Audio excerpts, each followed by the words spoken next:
So I'm hopeful that during that break you had the chance to read this trademark license. As I said before the break, same drill. Let's just go through it. It's landed on our desk. You can pick your client, licensor or licensee, either one. Tell me what you think about the license, whether it's good, whether it's bad, what it's missing, that sort of thing.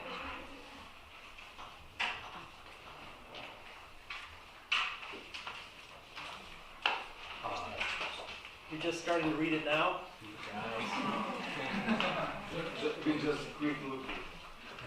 Refresh your recollection, right? Yeah.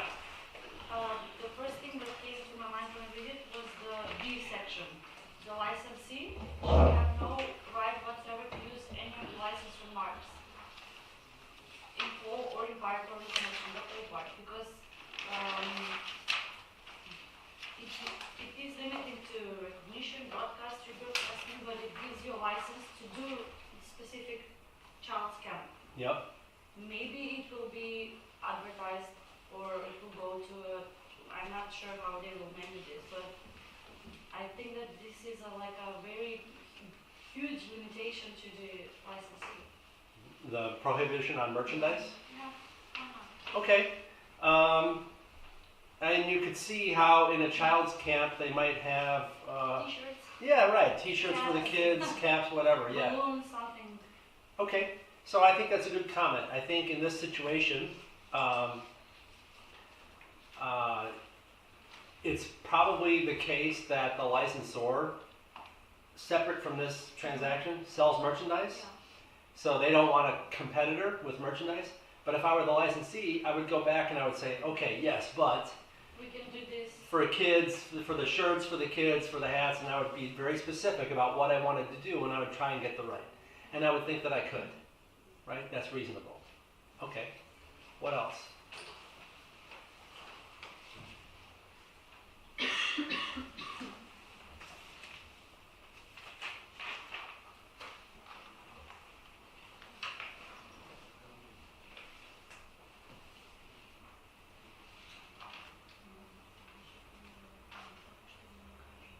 Termination for whatsoever reason by the license. Section number Number 3. 3. Term and termination. They, for any reason whatsoever, in the sole and absolute discretion of the license for termination of this contract. So like the patent license, if I'm the licensee, I'm going to rely on this. In this case, I'm not going to build a factory, but I'm going to put a sign in front of my camp. Scam. I'm going to advertise. I'm going to start building a brand. If you can terminate it at any time, So that's bad for me. Correct. So I can tell you in this case, this is what was going on. So this is a license from World Wrestling Entertainment, from when I worked there. As I mentioned yesterday, it's very much like a carnival atmosphere there. When wrestlers do a good job for the company, but then they get injured or too old or whatever, it's always the case that professional wrestlers, if they're earning $1 million a year, they're spending $1.5 million. So anybody who leaves the company, no matter how successful they were when they were there, they're always poor afterwards. Never have any money. Nobody in that business plans for the future. So, in this case, one of the wrestlers who did a good job when he was there and earned a lot of money and then left and became poor, he came back to Vince McMahon and he said, I need to earn a living. I want to run a camp. Will you license to me the WWE mark to run a camp? And Vince said, yeah, okay, because he's a carnival kind of guy. It's not about business, it's about loyalty. So he said yes. But he also said, but I can terminate it at any time. So, in the context of this license, I think it's reasonable. Nevertheless, if I were representing the licensee, I would point out to him, okay, you might think it's reasonable, but have you thought about this? You're going to build a camp. You're going to do advertising. You're going to put the sign up. If he terminates it tomorrow, you're out a lot of money, right? And then let the client make their own decision. What else? Oh, about that section, actually, there's something else. In section 3B, where it says, licensor shall have the right to terminate this license effective immediately upon written notice to licensee. Even if I'm inclined to let the licensor have a right to terminate without cause, I want some notice, right? If I'm licensee, because effective immediately means as soon as that envelope arrives, you know, my license is gone. There's not even enough time for me to get up on a ladder with the screwdriver and take the sign down. And until I take the sign down, I'm infringing because I no longer have a license. So I don't really like the word immediately in the contract. I like the word promptly better. Or maybe, 3 months. Or yeah, or setting forth the exact time is, I think, best. You're right. To avoid the aftermath. To avoid the possibility of a dispute, right? Even if I say promptly, I think promptly is less fast than immediately, but it's still, what's promptly? Is it 5 days or 30 days? Promptly is you must be ready, let's say. Yeah. It's not You have to give definition. defined, it's not defined. You can say effective upon X days notice, right? So as licensor, I think that's a reasonable comment to make. Yeah, okay, you can terminate, but you have to give me a certain amount of notice. What else?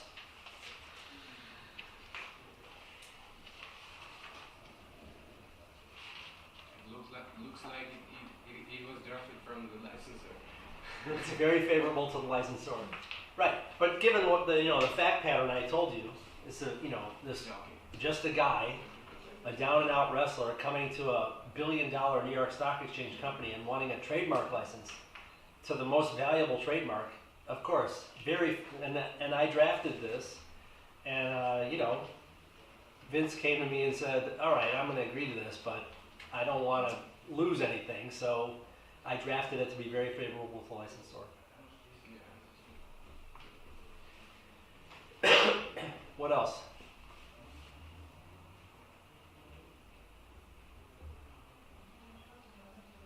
What about the non-compete, section 4? This is a group, it's supposed to be, or licensor only.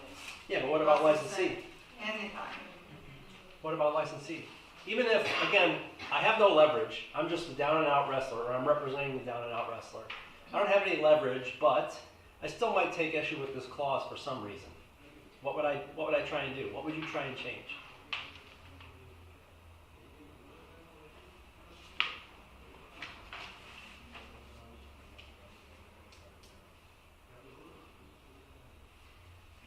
Not similar, but exactly.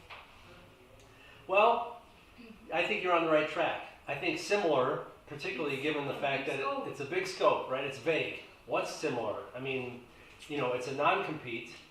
Does WWE compete for all disposable income, or just for people who like sports, or sports and entertainment, or just professional wrestling, or what's similar in this context, in the context of a non-compete? So I think it's vague. How do you fix that? Even if you say exactly, still it's subject to interpretation. What do they do? Maybe just limit to not can, but maybe with no, but do this in another way.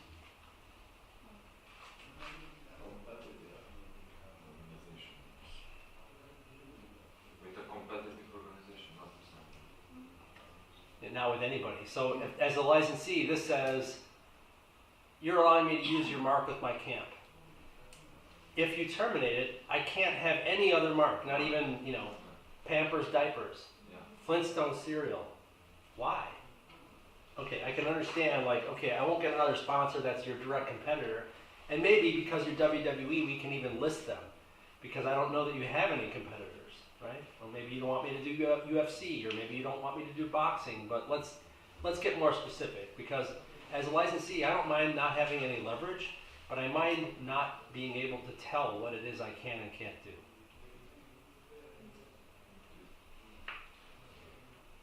You want to raise your hand, don't you? What else?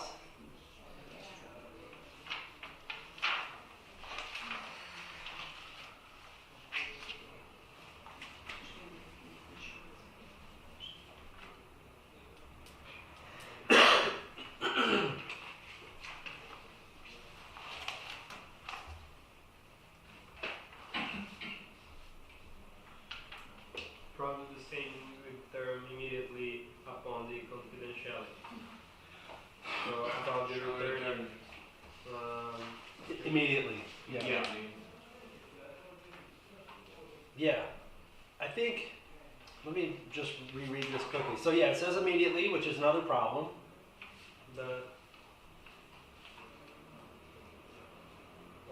All those things. Yeah. Just the information around the documents. So, Yeah, exactly. It's impossible. Like, what do you mean by immediately? right, right. Deliver all the documents. Also, I think in today's world, so I think it's reasonable for the owner of confidential information to say, okay, after this contract ends, you'll return it or destroy it. But, as someone who might be the recipient of the confidential information, I still have some issue with that. I don't want to have to return everything. Why? Your portfolio for work. Maybe. No. Maybe my portfolio, but that's probably not confidential information, right? That's probably publicly available information. What about, what confidential information? Huh? What confidential information do I want to have a right to keep? The contract. Now, assuming it's confidential information, I want a right to keep it. Why do I want a right to keep a copy of the contract? Technology or. Why? You need to keep Why? a copy, because you have history with this activity. If there is any investigation later connected with this name, Yeah. Okay. and any, The licensee gives his data, including another tier. So it's not only the licensor's data there. Yeah. So you disclose your data, let's say the licensee, So can be used from the licensors in another similar agreement, let's say like this. So when you have to turn back all the Yeah. data. well, so this is a one-way it's provision. included- Yes, it's one-way provision. Yeah. Even the licensee's data is included there. So Why do I here have, it's like this. why do I have to give him my development strategies? Well, they're not your development strategies; they're his development strategies. Because this says, you know, Confidential information includes without limitation product services. The last, yeah. Actually, it's a poor definition of confidential information because it doesn't specify that this whole long list of things pertains to licensor stuff. It just pertains to stuff. Maintained by the licensor parties. It's by the end of the sentence. Information relating to financial affairs, development strategies, projects, blah, blah, blah, maintained by licensor parties. Yeah, which is disclosed to licensee or becomes known to licensee as a consequence of or through the relationship. Yeah, okay, so it is pertaining to licensor stuff.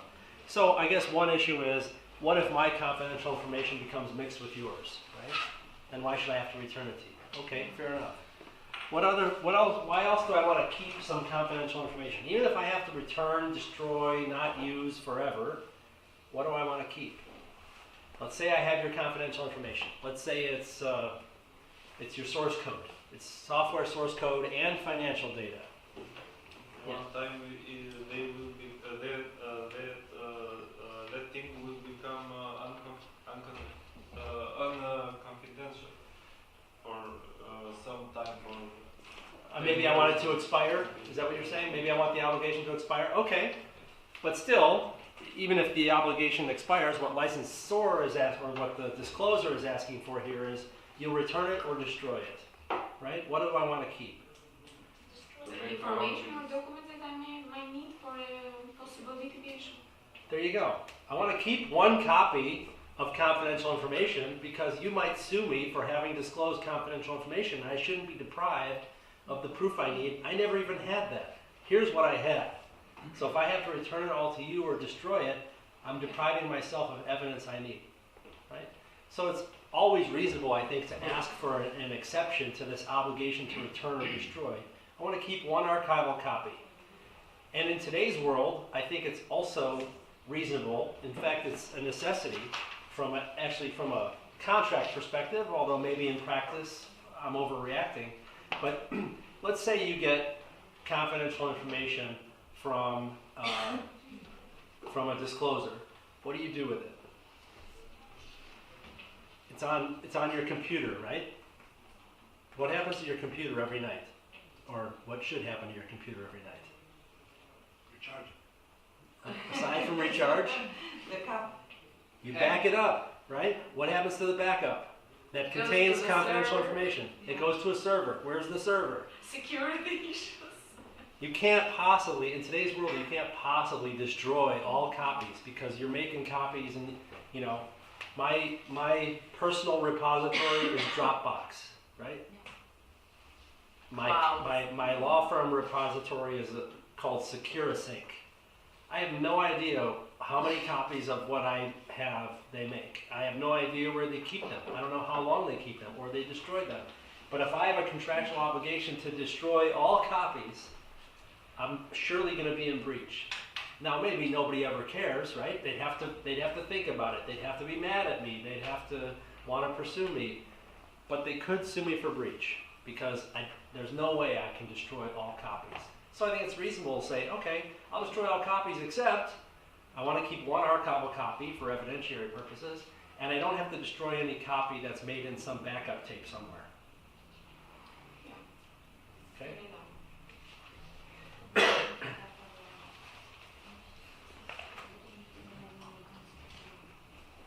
What else?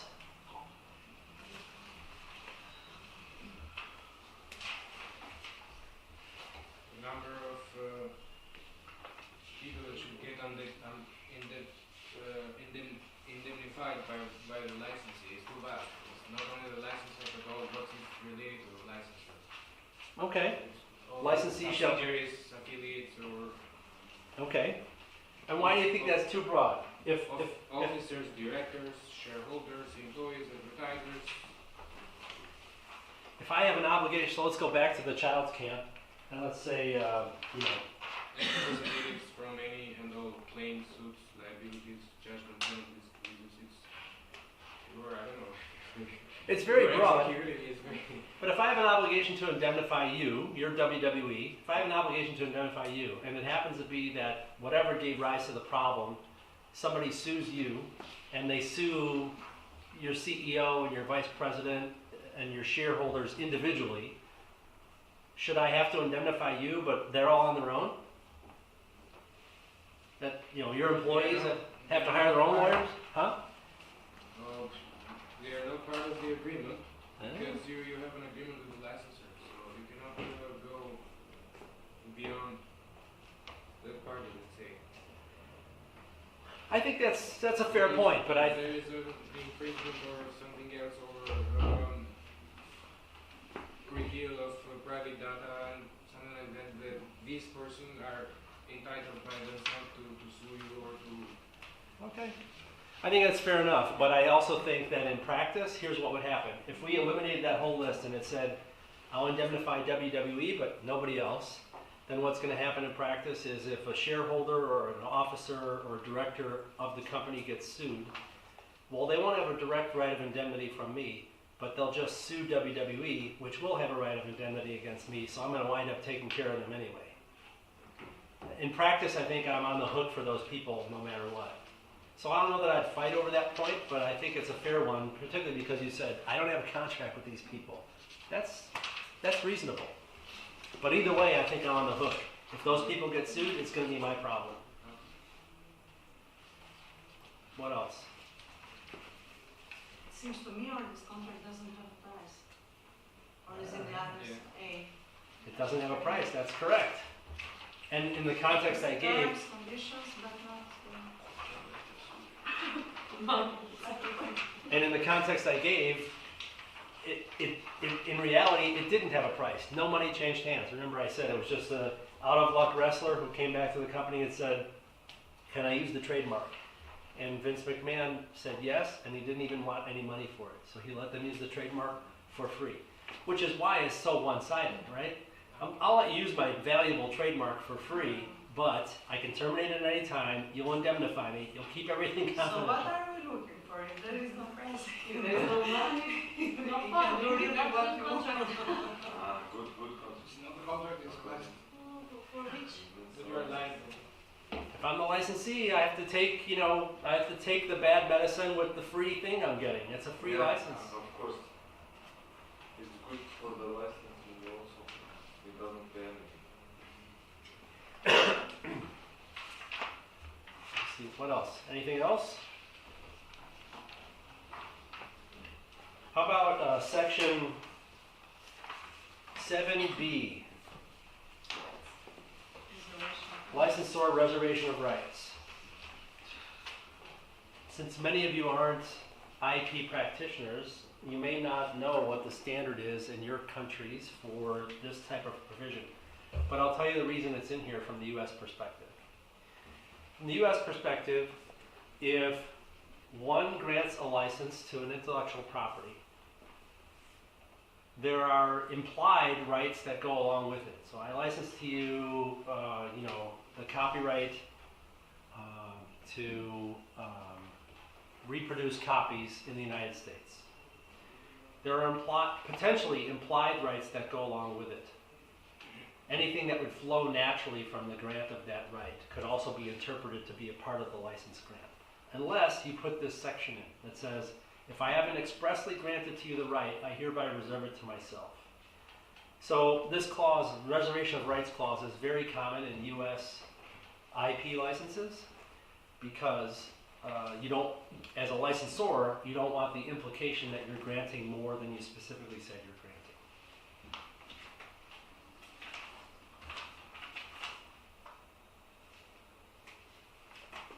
What about the waiver that the licensee has to get from the kids?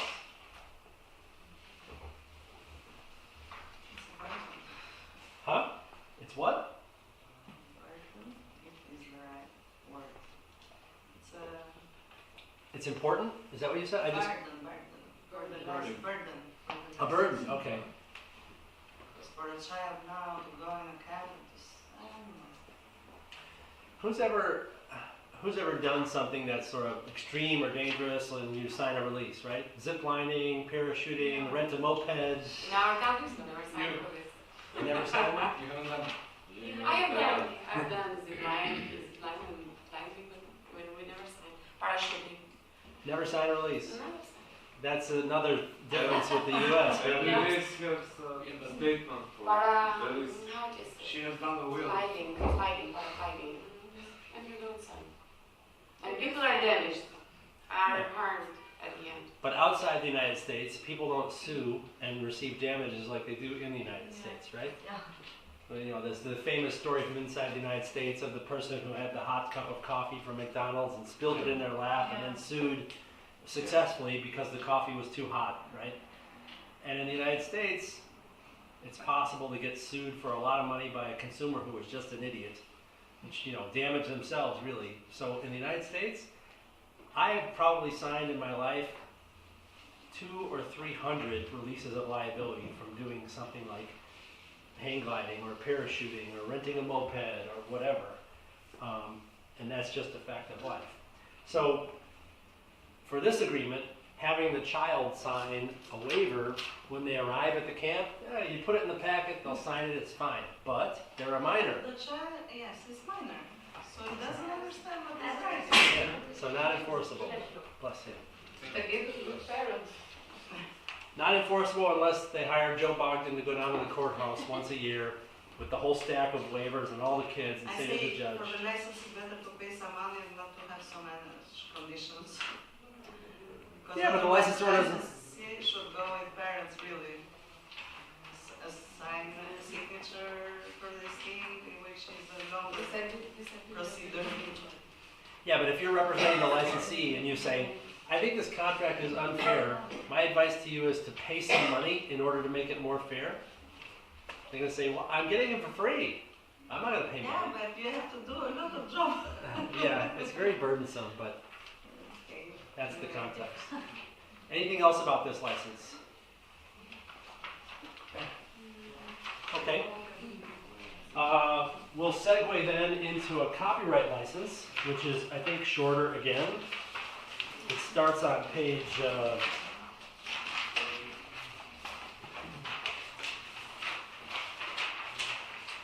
Should be the page 40. It's the license agreement with a lot of blanks on the top. Oh.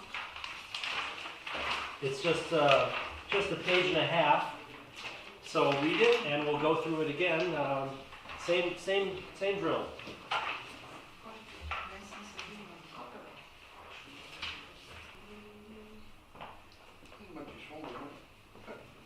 All right, so this is another agreement that's from my WWE days. It's a clip license, so oftentimes companies would come to us, like let's say talent from WWE was going to appear on a game show, like we saw in that video.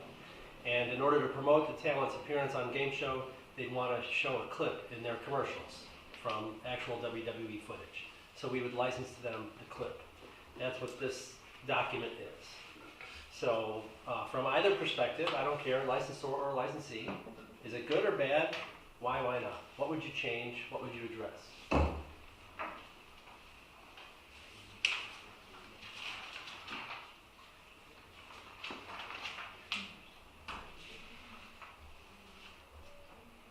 Seems good, but For both licensor and licensee? Point 12. The thing is here, right at the beginning, the licensor hereby grants to licensee without representation or warranty of any kind. So no warranty from the licensor. As licensee, you don't like that, right? Yeah, sure. Right from the start. As licensee, I think it's fair to say, so this is another one. Well, no, it's not. Let's strike that. So this is it's fair for the licensee to say, give me something. So, the thing that's most important is infringement, right? I want a clip from you, but I don't want to be sued for infringement. So I'd like a representation from you that the clip you're giving me doesn't infringe any third party's rights. And that's reasonable, but let's say the licensor says, well, that's too much risk for me. How could you still get something about infringement or non-infringement as licensee if licensor objects to giving you a representation that absolutely the content does not infringe any third party's rights? What could you get? How could you change the representation you want to get?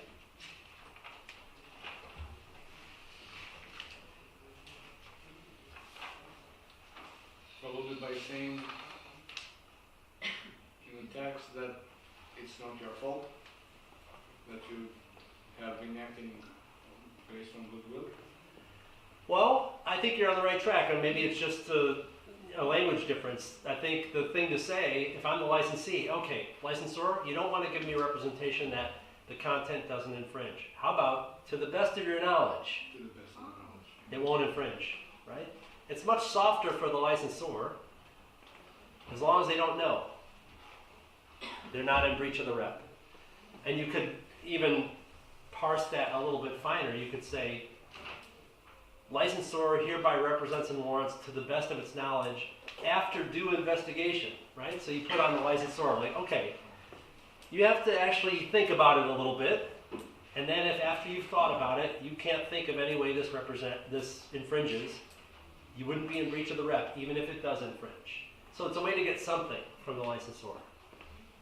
Who's ever seen that kind of a qualified rep? Some of you said you did mergers and acquisitions, right?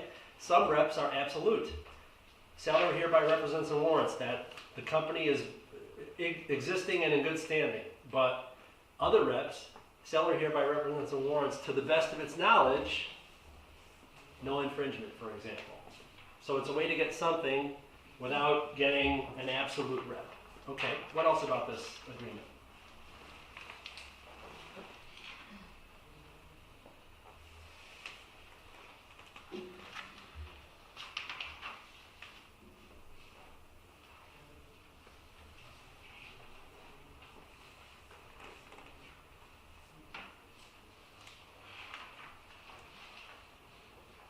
Kind of losing you guys this afternoon. I think it's last night's alcohol. Yesterday you were so talkative. Today you're like, is it 3 o'clock yet? probably we should have continued. What else? Come on. What about section 3? Licensee shall not make any reproduction except for the use stated above, shall not alter, edit, reconfigure, modify, translate, blah, blah, blah. For licensee, how could that be problematic? Well, you are getting production and an episode of the production of the product, and you cannot do anything with it. So what might you want to do? How could we change that? I would ask for not reproduction, but hallmarks. For what?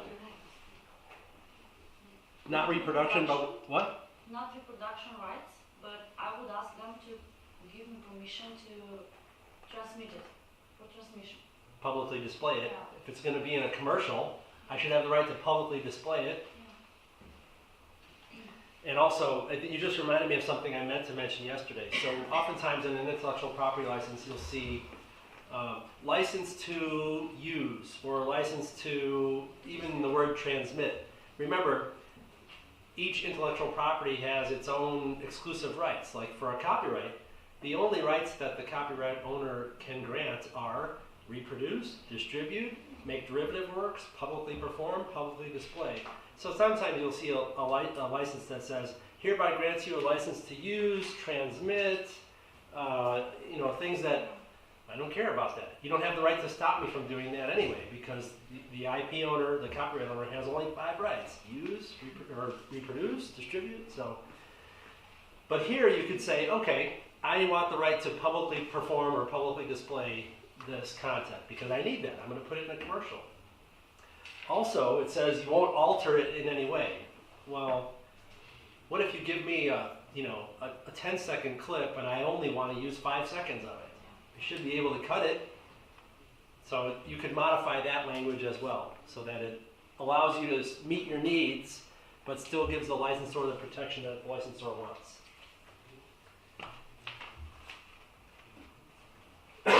What about section 5? Licensor is saying, okay, I'm going to give you my clip, but you won't use it in any way that's derogatory to me. Does that sound reasonable to you?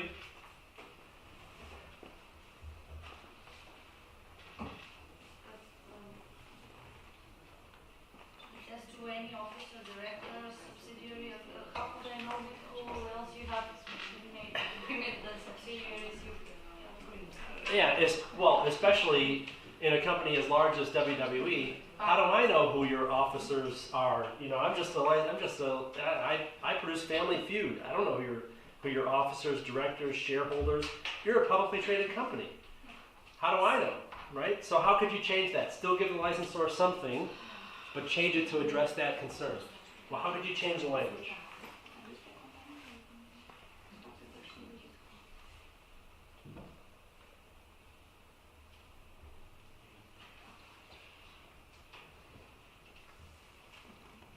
What you could do is you could say, okay, I won't use it in any way that's derogatory to you, because I know who you are, WWE, or any person that I know to be a director, officer, shareholder. If I happen to know, then I won't use it. To the best of my knowledge. Again, the qualifier, right? And the licensor could push back and say, okay, to the best of your knowledge, after due investigation, right? You have to at least think about it a little bit. You can't hide your head in the sand and use it in a derogatory way. Someone you knew or should have known is a shareholder director. Okay? I have one other issue with that, section 5, and the prohibition on using it in a derogatory manner. And that is the vagueness of the word derogatory, right? everything can be derogatory for you. It's in the eye of the beholder, right? So how could you change that to make it, to give the licensor something that they want, but protect yourself? Maybe to the show directly to the company. Maybe to do what? Maybe directly to cover the company name or So change it so that it says shall not be derogatory to the company?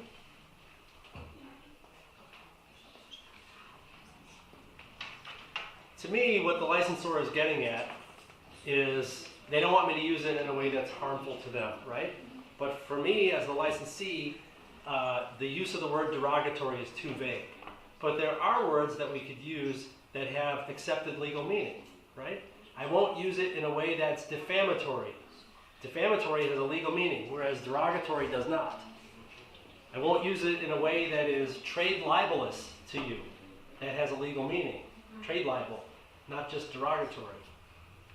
So you could give them a list of things that you won't do that it's really what they don't want you to do. They don't want you to harm them, but let's make it specific enough so that there's never a dispute as to whether what I did was in breach of the contract.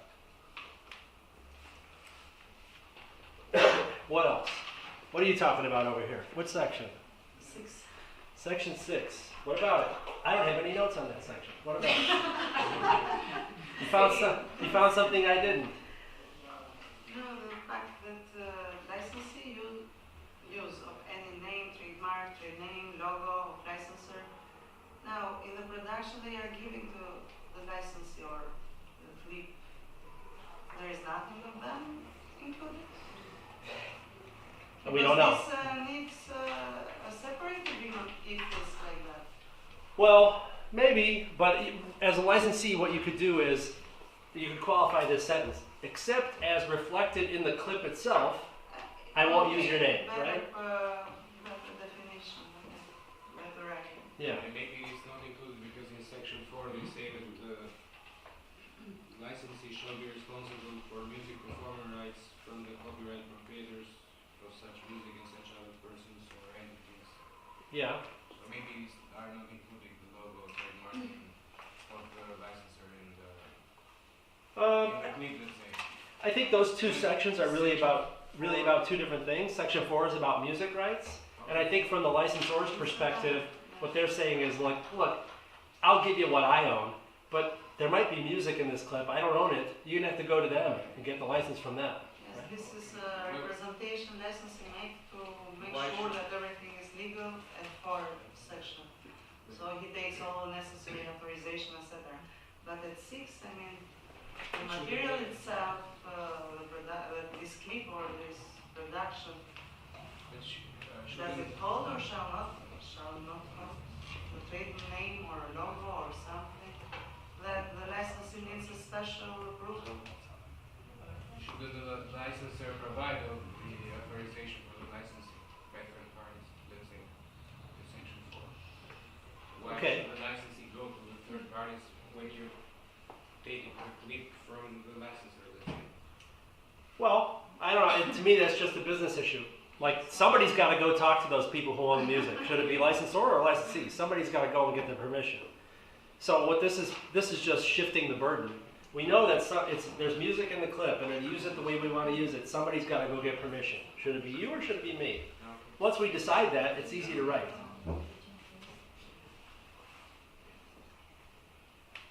What about section 9? The indemnity provision. Licensee shall indemnify licensor. Or one of the indemnity provisions. Denise?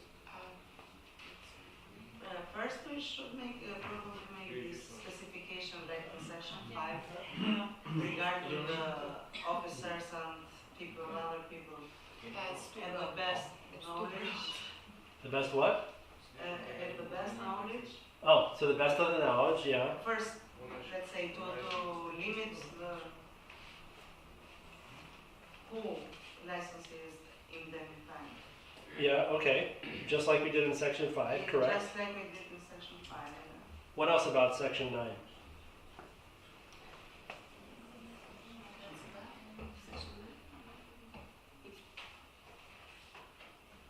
Indemnify its parent? What has to do with parents? No, okay, but with respect to any claim, Whatsoever, or licensing.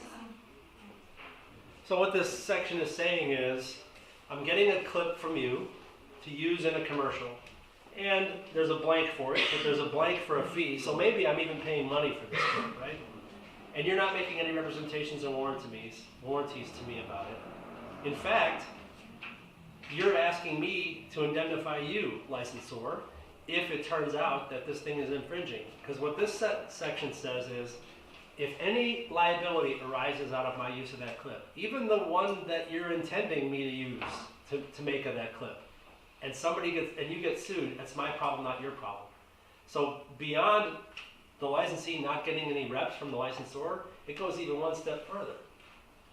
If there's any problem at all, I have to take care of them as a licensee. To me, that's unfair. At the very least, again, this is a one-sided agreement, right? Because WWE is a very powerful company. But as licensee, you might go back and say, okay, I'll indemnify you for any problem that arises out of my use of this clip, except the use that I'm going to make that you know about. I'm going to put it in this commercial, and I'm going to advertise your people being on my show using this clip. If somebody has a problem with that and sues us both, it's every man for himself. I'm not taking care of you. I'm going to have my own problems.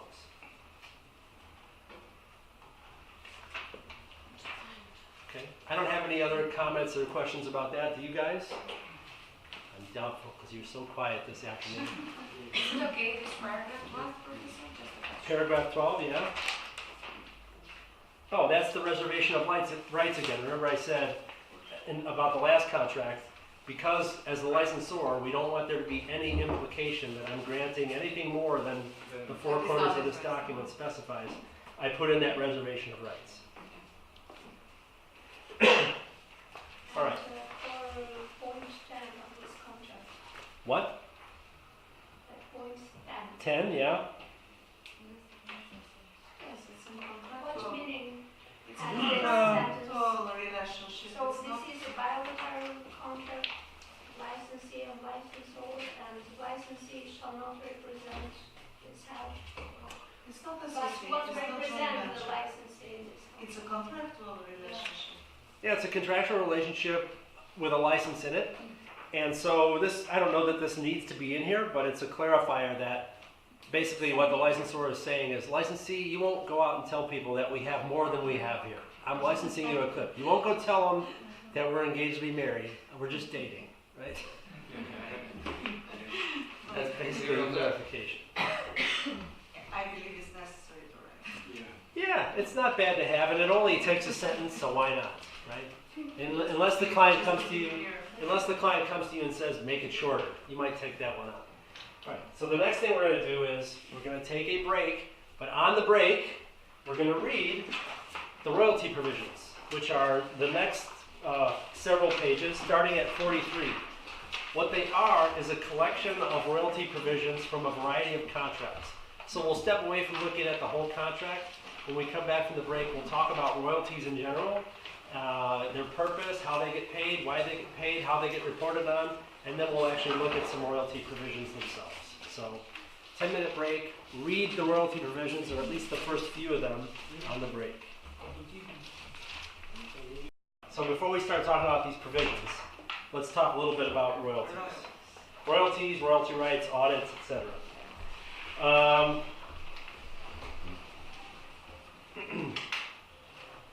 What is so there are three different kinds of royalties. There are paid up royalties, there are royalty bearing licenses, and there are running royalty licenses.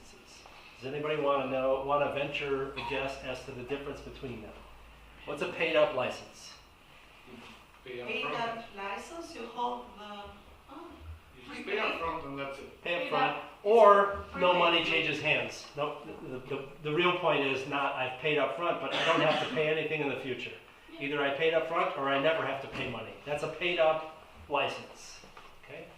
What about royalty bearing?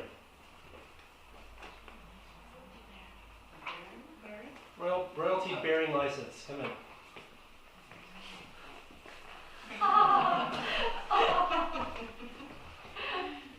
It was a bear walked through the classroom. What's a royalty bearing license? Is this payment that you do annual payment, percentage of royalty? It's basically like the licenses we've been looking at. Yeah. A certain percentage of the gross income or the net income gets paid to the licensor as a royalty. Okay, that's an easy one. What about a running royalty license? What's a running royalty? It's not the same as that.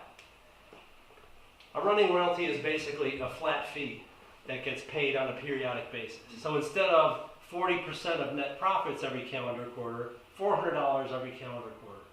That's a running royalty license. Okay.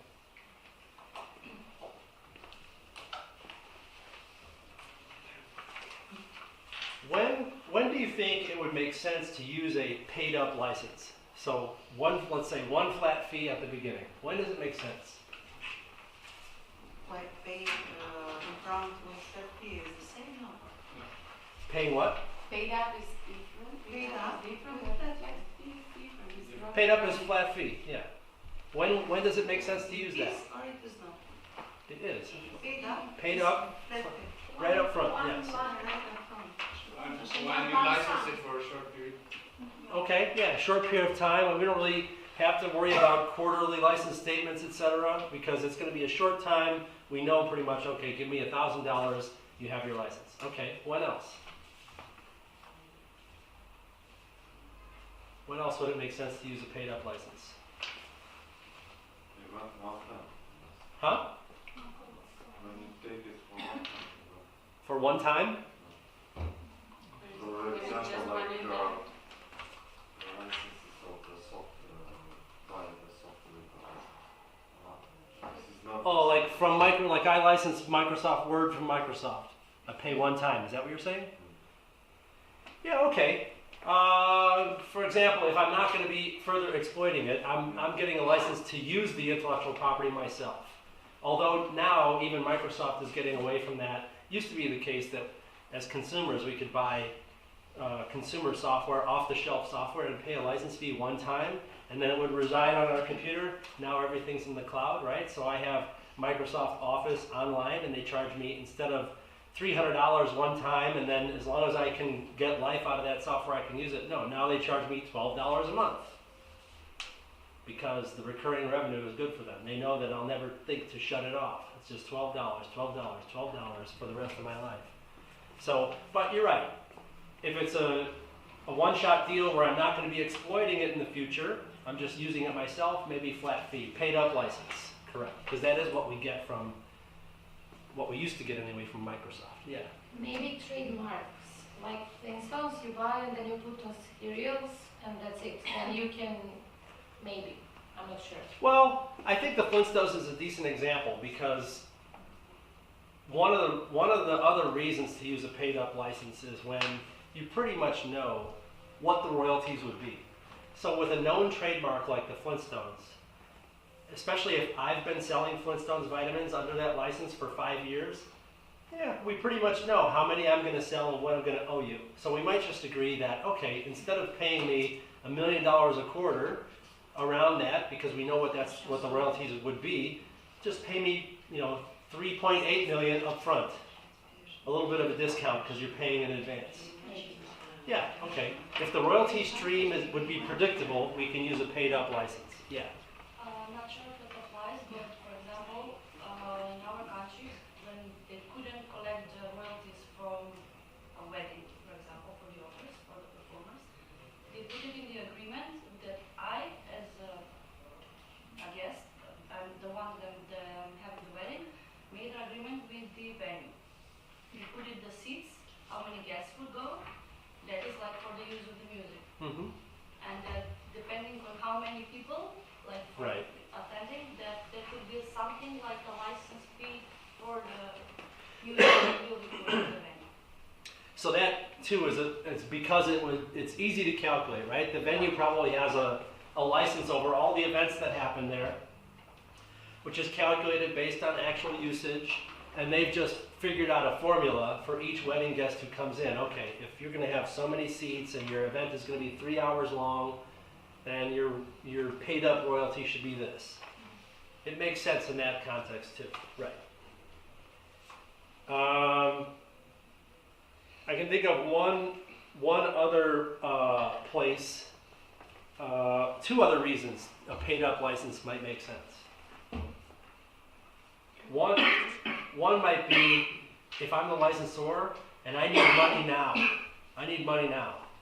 I'm in financial hard times, or I want to acquire some additional intellectual property or something. I need money now.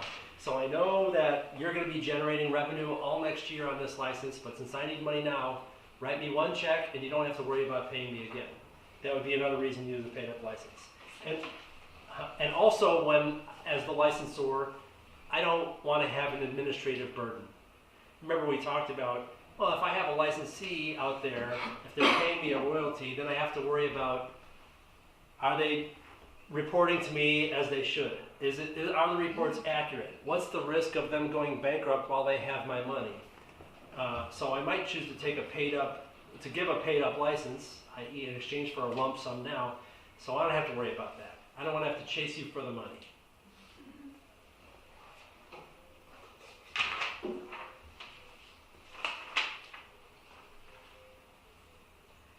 All right, so now, who's ever seen a royalty statement for an IP license?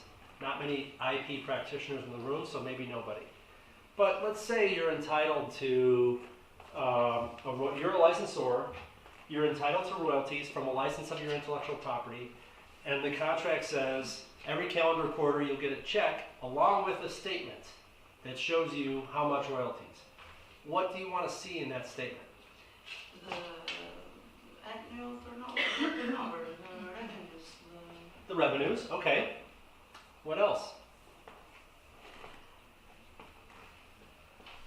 Do you just want to get a statement that says my revenues, so let's say the royalty rate is 10%. Do you want to get a piece of paper that says the revenues were $1 million, so you're entitled to 100,000? Is that good enough for you? Why not? Huh? Like certified by an officer or something? You might do that, but even if it's certified, what do you want in it? What do you want it to say? Gross revenue, okay. Expenses. If it's a royalty payable on net revenues, I want to see. This is what is not. I want to see what you deducted from gross to reach net. Yeah. Okay. Anything else? Well, you could parse it pretty particularly, right? You could say, okay, for every calendar quarter, I want to see a spreadsheet. And in that spreadsheet, I want there to be 90 rows, one row for each day. How many units did you sell on January 1st? And how many units were returned on January 1st? And of that revenue, what did you deduct from gross to reach net? Then for January 2nd, same information. You could get more detailed, which is a way of keeping the licensee honest. Instead of just, yeah, I made $1 million. I didn't figure out that the statement is just a sentence.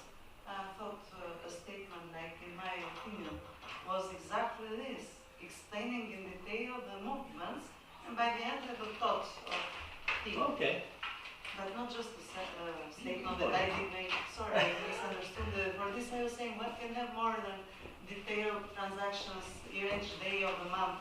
Yeah, okay. Yeah, but what you said was the gross revenue.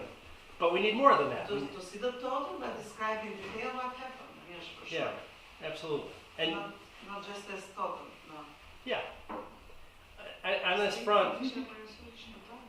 front, oftentimes, a licensor of intellectual property will have in the contract, you'll send me a statement every month in the form attached as Exhibit A, right? The licensor will have the form of royalty statement. But as a licensee, I think it's fair to say, it's back to the licensor, yes, I think it's right, goodbye ladies, it's right, I think it's right to have a form of the royalty statement attached to the contract, but I have an accounting system, I have an accounting department, we spit out royalty statements, here's mine, you have to live with mine, right? Every licensee can't be required to conform to the licensor's reporting requirements. So it's wise to have a sample attached, so you don't have to think about what's supposed to be in it. You don't have to describe the royalty statement. Here it is. Okay.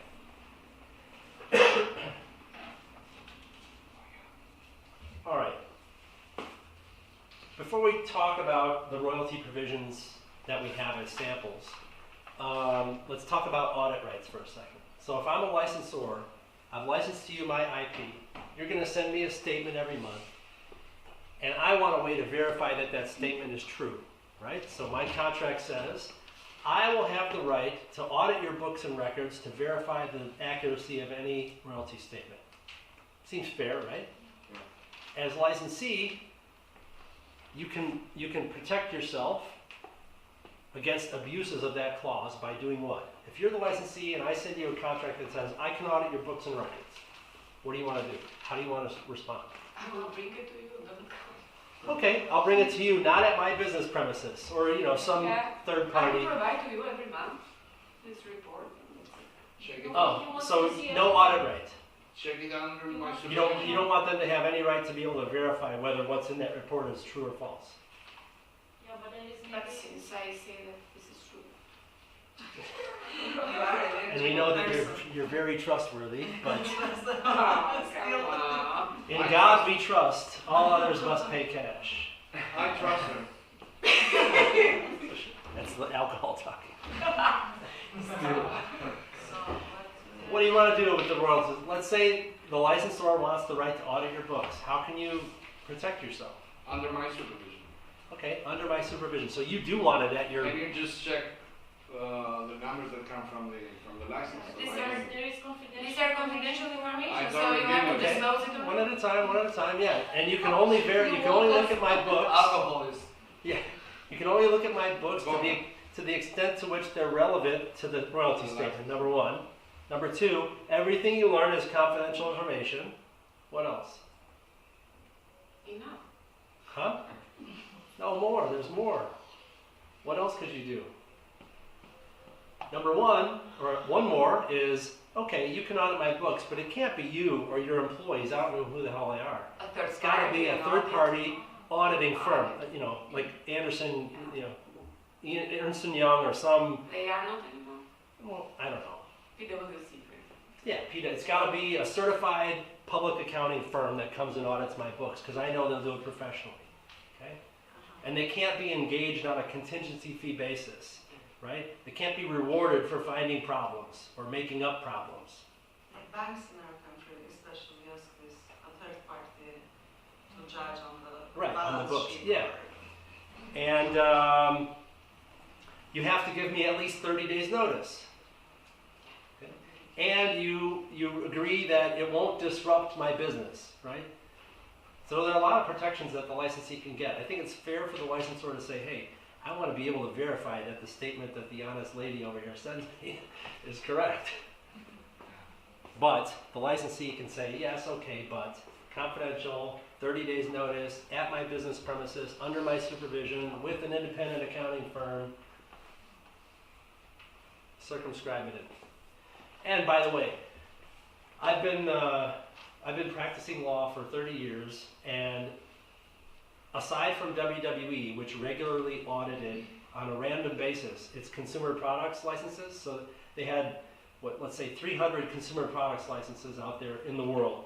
Every year they would pick 10 at random and go audit them, just so that the word would get out among the licensee community, hey, they audit, so they would be more honest.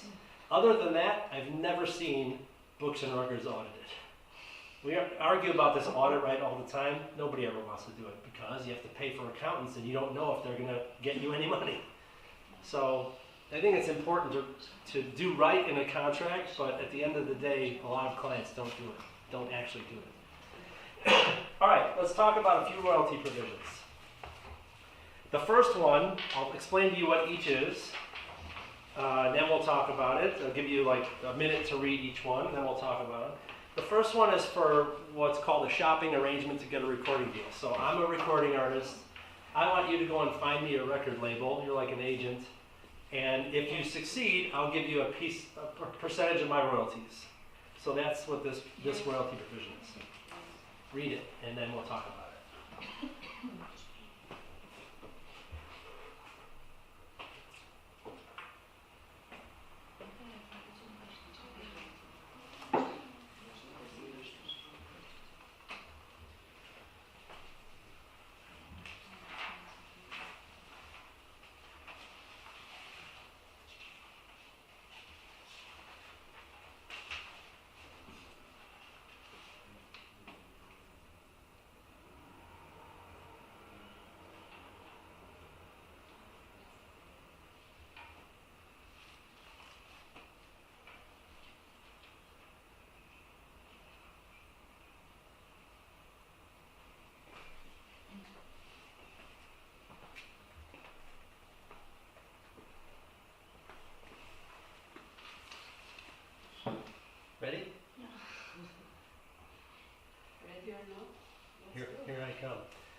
a shopper and what is a label.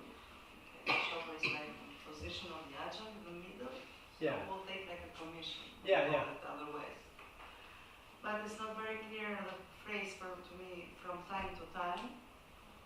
What Right. does it mean? Yeah. He's securing his bag for life, like.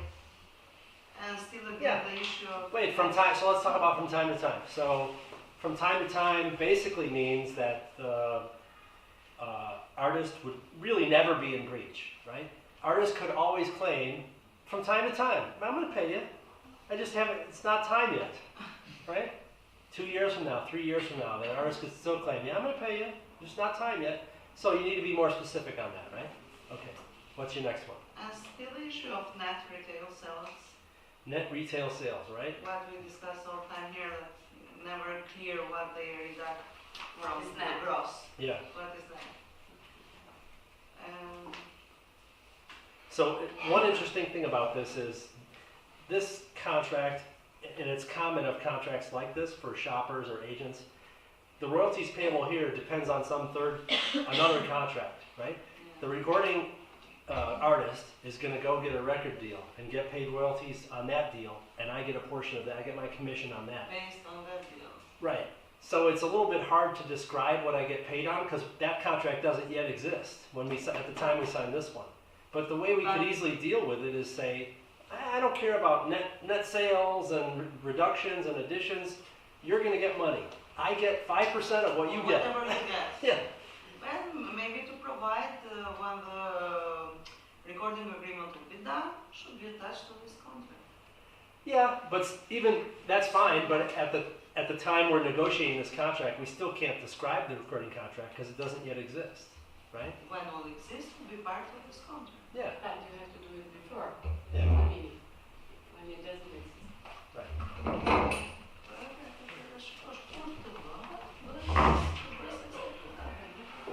Yeah. Right. I knew that was going to start them off. Okay. What else? Anything else about this clause?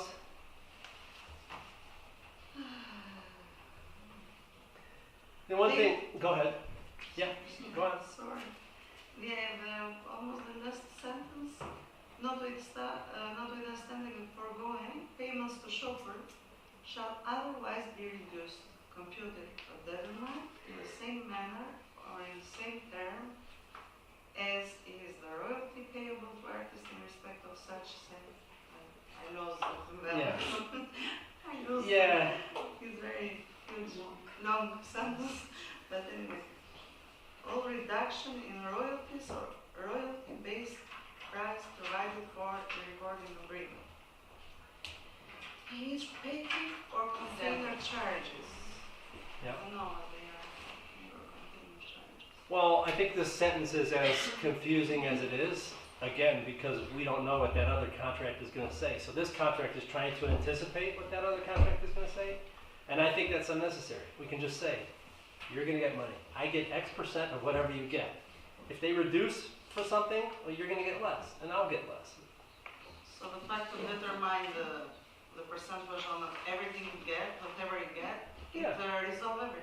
Yeah, How? for better or for No need worse. to say, All this nonsense. Yeah, right.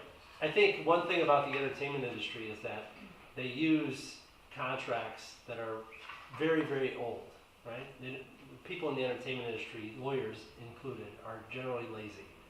So they use contracts from long ago that have this long arcane. Have samples. And then if you nobody try to wants to change, improve that? if you try to change it, Too short. then they'll say, this is the way we do it.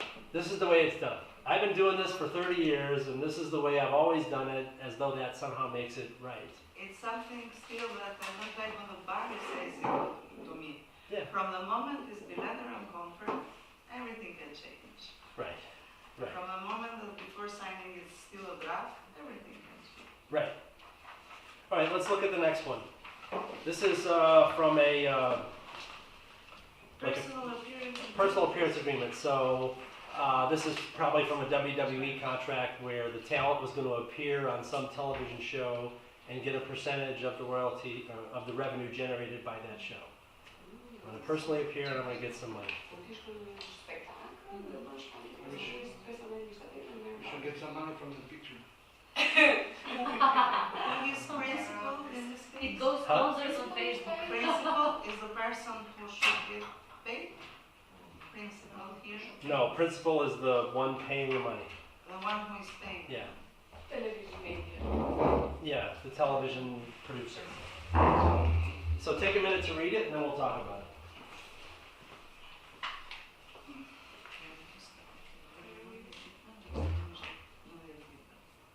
Each quarter.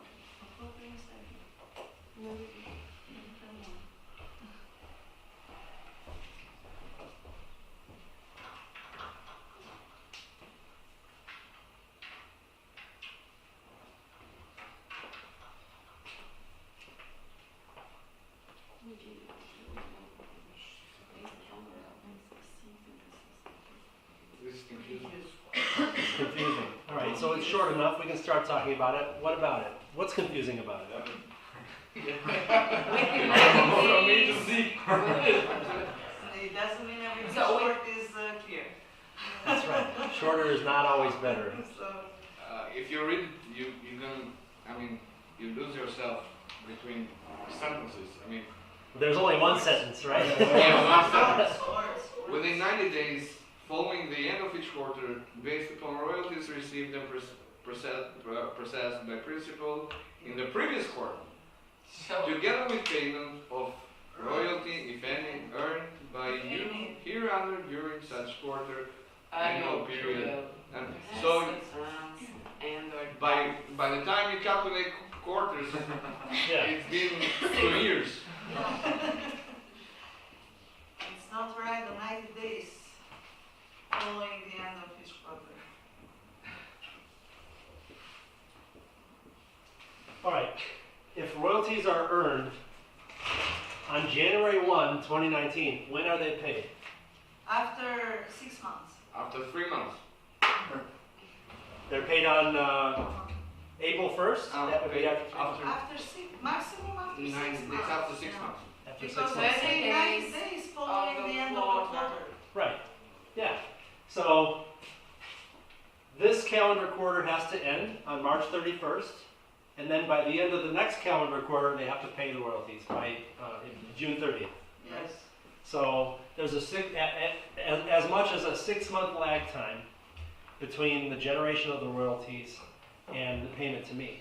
And don't forget that these royalties too are based on another contract. So I'm appearing in your production, you're going to license out that production.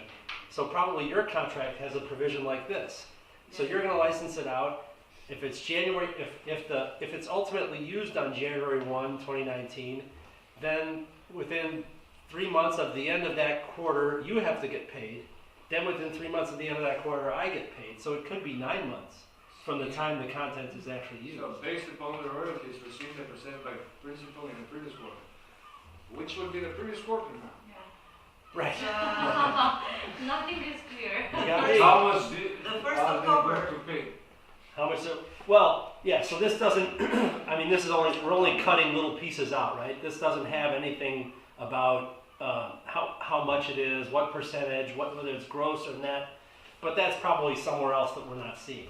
Yeah. But I just have one question, just a figure of speech. I'm not sure if it's usually that way in the contracts in the US.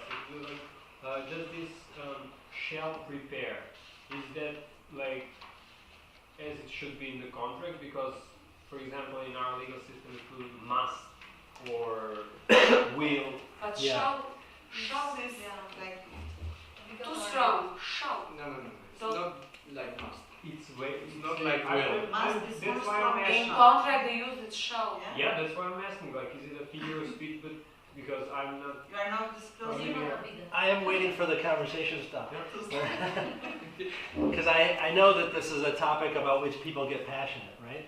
And I don't think there's a correct answer to this in the U.S. But I'll tell you that people feel strongly about it in the U.S. In fact, on this very topic, I had a conversation, like an email conversation with my partners. It went on for about a week, probably 200 emails, people expressing their views on this. One could look at the dictionary definition like we did yesterday for whatever word it was, of must and shall and will and agrees to, and you could pick the one that works best, right, for your situation. And in my view, they all mean pretty much the same thing. Yeah.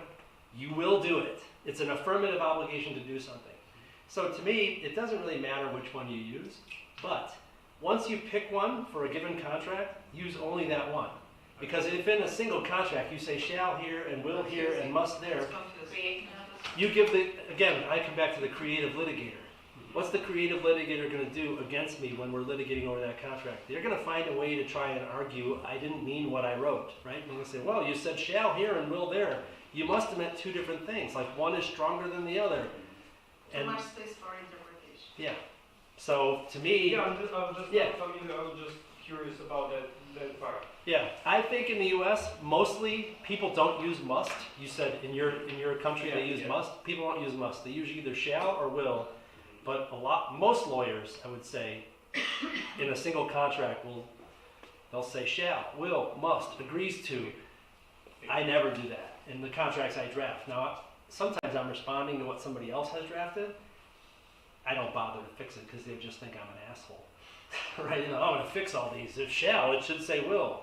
No. Yeah, but I live with it when somebody else makes a mistake, but I don't make the mistake myself. All right. Okay. Let's look at the next one. Before you read it, this is a technology or multimedia license. Oh, from Westlaw. So I think what this is let's say I have a video game. I'm a producer of a video game, and I license it to you so you can put it on DVDs for people to load into their computers. That's probably what this is.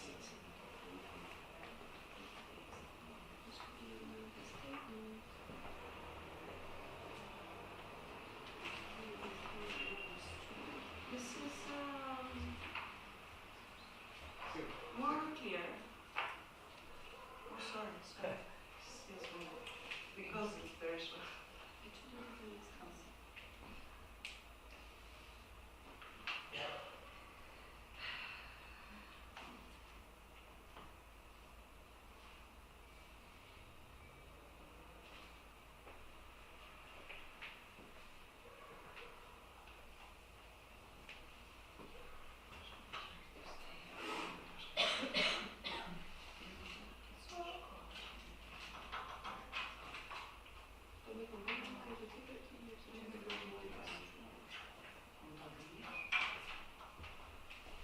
Okay. So what do you think about it? Yeah. Audit. It says there will be attached some kind of statement which they should give a report about everything that is needed for the fee. Yeah.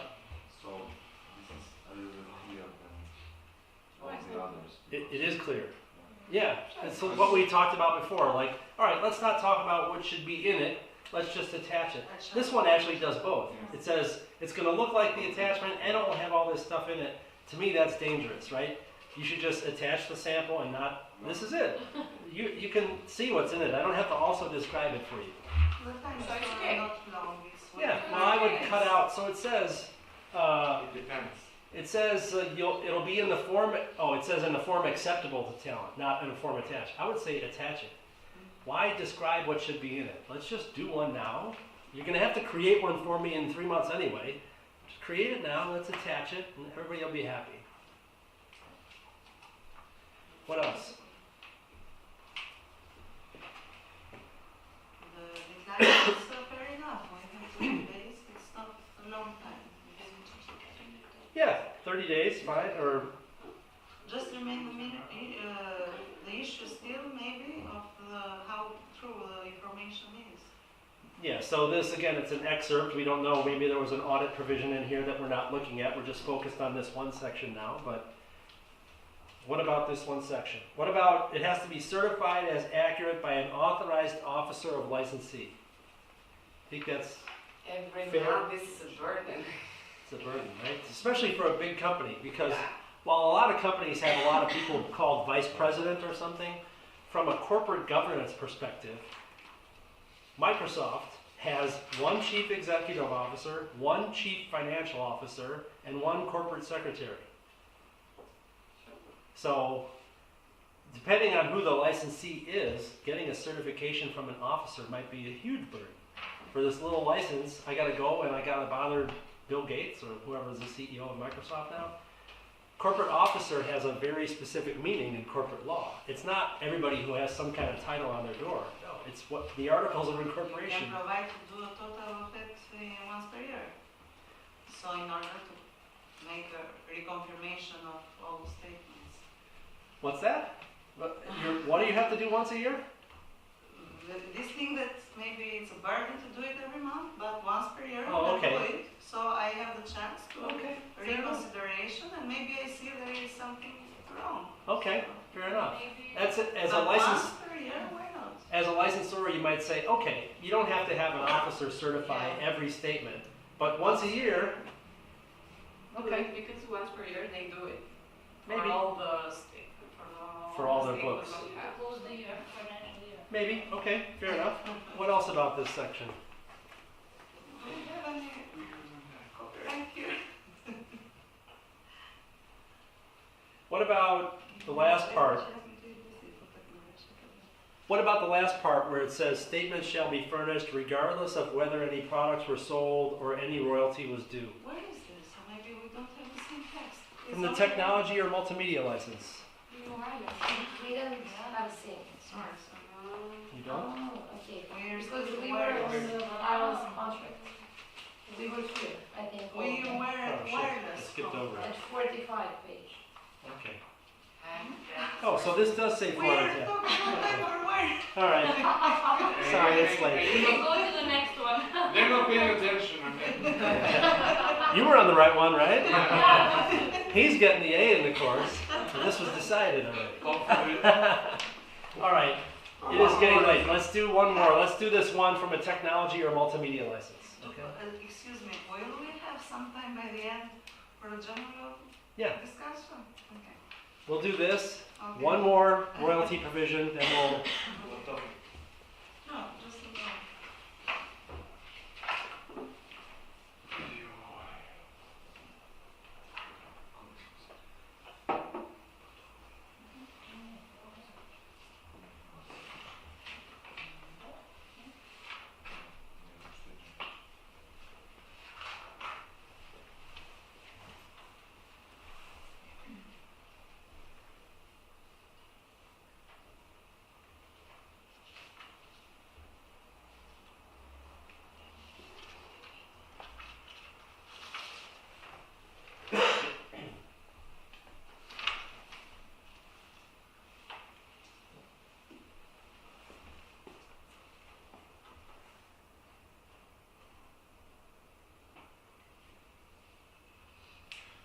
Acceptable to the client. That's, Oh, so a form, a royalty statement in a form acceptable to talent. Right? talent, sorry. Yeah. Why is that problematic? Because he might change his mind every minute on what's Yeah. to Is be acceptable to him? acceptable. To me, again, you could just attach it, Yeah. and that's it. And if you're gonna say acceptable to talent, at the very least say in his reasonable discretion, right? But If we're gonna allow the talent to decide whether it's acceptable, at least we should require them to be reasonable. proceed with some explanation what should this form have statement. What's that? Let's proceed with the explanation regarding that such royalty statement shall be certified and shall have the stock number item in its all. Yeah. It has a list of everything that must be in the royalty statement. But again, why not just attach a copy? Why talk about, oh, well, all this has to be in it, and you can say whether it's good or not, and we'll see later. No, let's just do it. What else about this? What does it encounter? The counter basis? It's spread in different. Well, to me, that suggests that this is a license for more than one country, so the royalty statement doesn't only have to say, on January 1st, you sold this many units. It has to say, on January 1st in the US, you sold this many units. January 1st in Mexico, you sold this many units. It's another way to further parse out the royalty statement to, again, keep the licensee honest. I would dispute the certification. From the authorized officer. Yeah. But the officer of the, I would like a third party to license. certify. We don't know which is for each royalty period, how much is this period. I don't know. I mean, So, depends on that. No, I mean, who certifies it is the licensee. I don't want it. just the company in general. You don't want to Only have to authorized I want a officer. third party to. every month, every calendar quarter. Let's say it's calendar quarter. I don't think that would be practical because then you'd have to pay. Then you'd have to pay an accounting firm every calendar quarter to audit the royalty statement.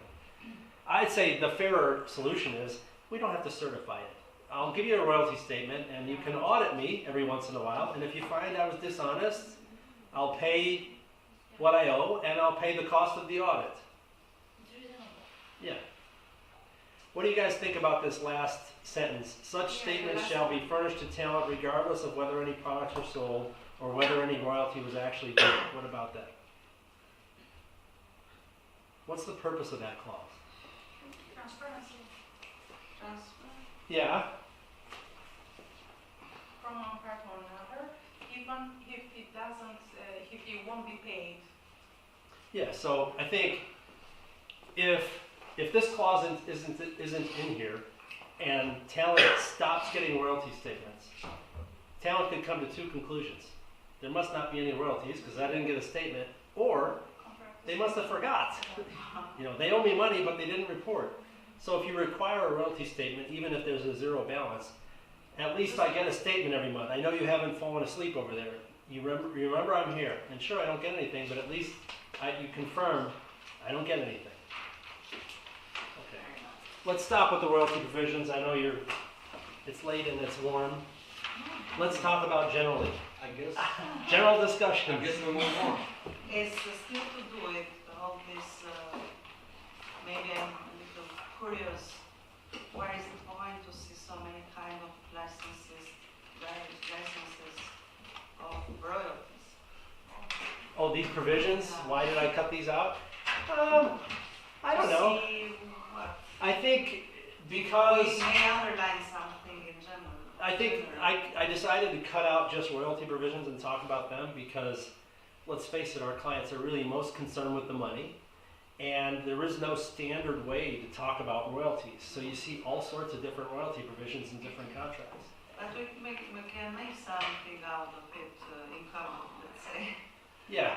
I mean, you know, we all have our forms of contract, and if in every contract I have, it talks about royalties the same way. Why should I rewrite it every time? I have the way I talk about it. But everybody has their own way. Like the Dutchman or like the definition of net sales or like Right. these are in common. Like, Yeah. But what you think is common, somebody else might think my thing is they don't like the way you wrote it, they like the way they wrote it. So. Okay. in the presentation point, course kiddo here Yeah. was what you mentioned before. How are the students' performance in this course evaluated? Yeah. How We students? didn't discuss that. No, so what the final exam is going to be in this course will be basically what we've done today. I'm going to send you a contract, and you're going to analyze it, and you're going to have to talk about the 5 top things that you take issue with if the contract landed on your desk as the attorney for, let's say, the licensee, right? One of the challenges is ranking what you think is important or not, because clients, let's face it, if I get a contract, I might find 100 things that I don't like in it. What's another thing that clients do that drives us crazy? Just give me the top 5, right? They don't want to hear all 100 points. They want to hear the top 5. And I don't think that's appropriate because there's 100 things that could be problematic in this contract. And it will be your fault if you don't point out. Right, but if clients say, I want the top 5, at the very least what I need to do is order them. I'll create my list of 100, and what I'll do back to the client is, I know you asked for the top 5. Here's all the problems, but I ranked them in order of importance. If you want to look at just 5, that's up to you. But all 100 are here. So for the final, when you look at the contract, you're going to have to pick 5 things that you have a problem with, and give me the top 5. I'm not gonna read any more bullets than the top 5. You can send them to me or not, because I'm only gonna read the top 5, because you have to rank them. And basically just do the exercise on your own with that contract that we went through here today. I don't like section 2 because X. Pretty easy. So contract, finding the issues and analyzing? Ranking. And Christina will send it to you. She's going to tell you how long you have to do it. I don't know if she has to coordinate and give people a chance to watch the tape. I don't really care. The only thing I care about is I'm going to grade them all on the same day. So when there's a deadline, if it's not met and I grade the exams, you missed your chance. I like to grade everything on one day because one day I might be in a good mood, one day I might be in a bad mood. If I grade them all in one day, at least you get all treated the same. God, we trust. But it still depends on the day. Yeah, you might get me on a bad day. But Yeah. Oh, yeah. Well, that's up to Christina. You're gonna have to dictate maybe. I don't know. It's usually like a month or something. Whatever, 10 days. fine. Anyhow, you should remember the deal of last night. So. There was no eel day. Ask night Eitling. All right. I think that's about it, guys. We're early for today, but we're all pretty tired. So, thank you for your hospitality. Thank you for listening and participating. I really appreciate it. And take my card, LinkedIn, Facebook. Oh, we didn't like my Facebook page. you did not share it with us. I didn't share it. I'm sorry, I don't have. Okay. Well, no big deal. Thank you.